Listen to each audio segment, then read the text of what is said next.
आणि यानंतरची बातमी अशोक खरात संदर्भातली। नाशिकमधला भोंदूबाबा अशोक खरात प्रकरणात दररोज नवनवे खुलासे होत आहेत। या प्रकरणामध्ये आणखी काही मोठे मासे गळायला लागण्याची शक्यता व्यक्त होते। अशोक खरात सध्या पोलीस कोठडीमध्ये, त्याची कसून चौकशी सुरू आहे। या प्रकरणात राजकीय नेत्यांसह बिल्डर्स, प्रशासकीय अधिकारी हेही चौकशीच्या फेऱ्यात अडकलेत। या प्रकरणात आता महत्त्वाची माहिती समोर आली आहे। खरात प्रकरणात एक वरिष्ठ महिला अधिकारी रडारवर असल्याचं सांगितलं जाते।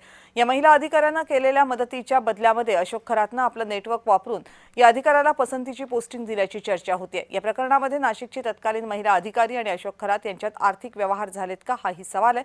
आणि आता एसआयटीच्या तपासामध्ये या संदर्भात काय समोर येतं याकडे सर्वांचं लक्ष।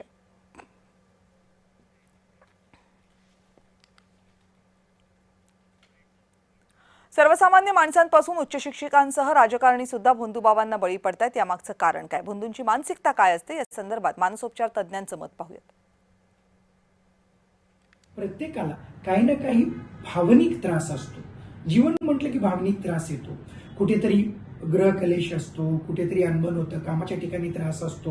हे सगळे जीवनातले वेगवेगळे त्रास मनामध्ये एक चिंतेची, अस्थिरतेची भावना निर्माण करतात। मग ह्या अस्थिरतेच्या भावनाला मार्ग कसा द्यायचा, याच्यासाठी गायडन्स म्हणून काय करायला पाहिजे, याच्यासाठीही भोंदूबाबाकडे बरीच लोक जातात।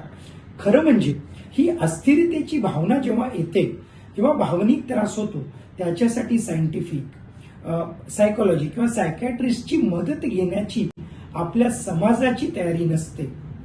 पण एखाद्या भोंदूबाबाकडे गेल्यानंतर नक्कीच आपल्याला बरं वाटेल, ते म्हणूनही लोक भोंदूबाबाकडे जात असतात।